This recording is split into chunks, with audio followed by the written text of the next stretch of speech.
here, and I just want to remind our viewers, play the comments that the IRS is politically charged. It was part of your keynote address at the time at the NAACP's convention in July of '04. Take a look. War's defenders have tried to stifle political debate. If you oppose the war, they say, you don't support our troops. That's nonsense.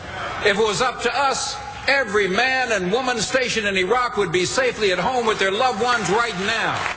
So, sir, past his prologue, auditors notified the NAACP that it would be subject to a 10% tax for political expenditures as well as additional penalties. Looking back, do you maintain that the NAACP was unfairly targeted given the rocky relationship at the time with President Bush? And are there parallels to what we're seeing today? I don't think there are any parallels to what we're seeing today. Of course we were unfairly targeted. The letter the IRS sent to me, I was the chairman of the NAACP at the time, said I had criticized the President of the United States. And I've grown up thinking that was my right as an American citizen, and every American citizen had that right.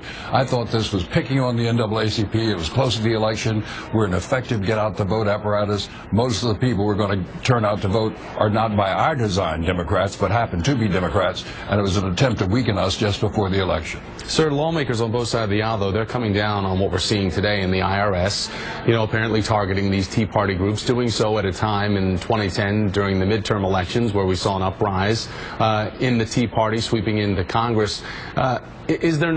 Shouldn't there not be the same level of outrage, certainly from the White House? At the time, in '04, Congressman Charlie Rangel called the audit a, quote, police state tactic.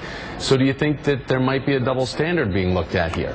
No, I don't think there's a double standard at all. I think it's entirely legitimate to look at the Tea Party. Here are a group of people who are admittedly racist, who are overtly political, who've tried as best they can to harm President Obama in every way they can. I don't think there are correct parallels between the incidents.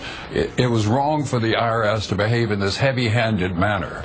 They didn't explain well before or now what they're doing and why they're doing it, but there are no parallels between these two. Chairman Bond, what do you think that the fallout will be for the Obama administration, especially during a time where the Tea Party had maybe lost a little air? Do you think that this is going to help inflate that, especially as we ramp up to the midterms for 2014? I hope not. I hope they don't get any more air. They are the Taliban wing of American politics, and we all ought to be a little worried about them.